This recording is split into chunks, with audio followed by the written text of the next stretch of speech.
30 मई हिंदी पत्रकारिता दिवस के रूप में मनाया जाता है। आज ही के दिन हिंदी का प्रथम समाचार पत्र उदंत मार्तंड प्रकाशित हुआ। अगर दूसरे शब्दों में कहें तो आज ही के दिन हिंदी पत्रकारिता की नींव रखी गई।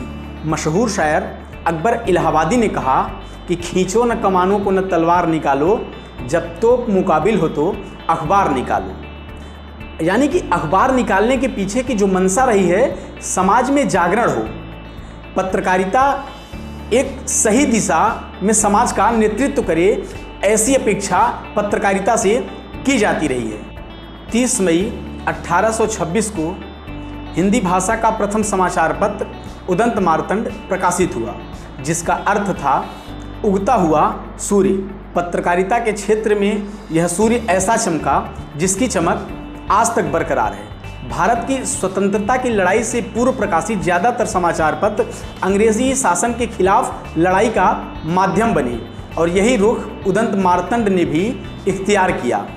विभिन्न प्रकार की समस्याओं का और कठिनाइयों का सामना करते हुए पंडित युगल किशोर शुक्ल जी ने उदंत मार्तंड का प्रकाशन किया, लेकिन इस हिंदी पत्रकारिता के बीज की आयु मात्र 79 अंक थी। इस बीज की जीवटता को प्राप्त करके हिंदी समाचार पत्र और पत्रिकाओं के प्रकाशन ने एक नई ऊर्जा प्राप्त की। राजा राम मोहन राय ने बंगदूत का प्रकाशन किया।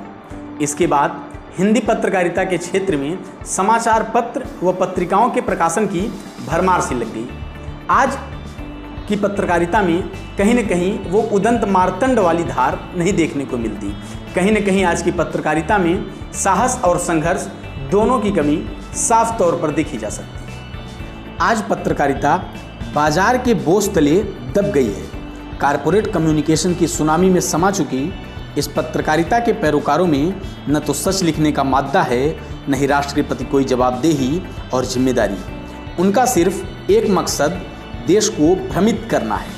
उचित होगा कि मौजूदा पत्रकारिता के यह सिरमौर लाला लाजपत राय, विपिन चंद्र पाल, गणेश शंकर विद्यार्थी और बाल गंगाधर तिलक सरीखे आज़ादी के दीवानों की पत्रकारिता को अपना आदर्श मूल्य विचार बनाते हैं। बाल गंगाधर तिलक ने जब मराठी भाषा में केसरी और अंग्रेजी भाषा में मराठा नामक पत्रों का प्रकाशन प्रारंभ किया तो उन्होंने राष्ट्रीय सामाजिक सरोकारों को आगे रखा। उन दिनों कोल्हापुर रियासत के शासन में बड़ा अंधेर मचा था।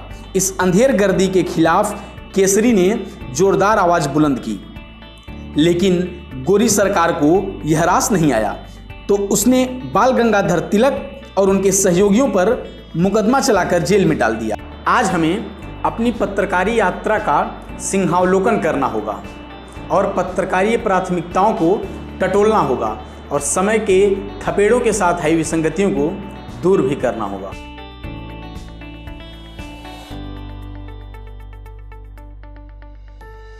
भारत में प्रभाष जोशी और राजेंद्र माथुर जैसे भी पत्रकार हुए जिन्होंने अपनी कलम से अंग्रेजी के बड़े बड़े समाचार पत्रों को टक्कर ही नहीं दी बल्कि हिंदी पत्रकारिता के उच्च मापदंड भी स्थापित किए।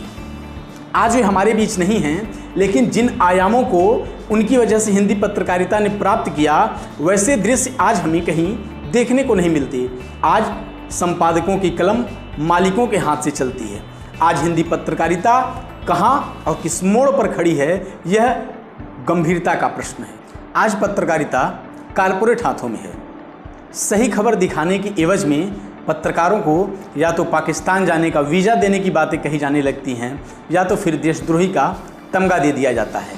और जब बात हद से ज़्यादा गुजर जाती है तो गौरी लंकेश जैसे किस्से हम सभी के सामने हैं। एक ऐसा दौर था जब महामना मालवीय जी ने एक अखबार को बचाने के लिए अपनी पत्नी के गहने तक गिरवी रख दिए, और एक आज का दौर है जब मेन स्ट्रीम मीडिया के बहुत से पत्रकारों ने पत्रकारिता के नैतिक मूल्यों को कारपोरेट घरानों के पास गिरवी रख दिया।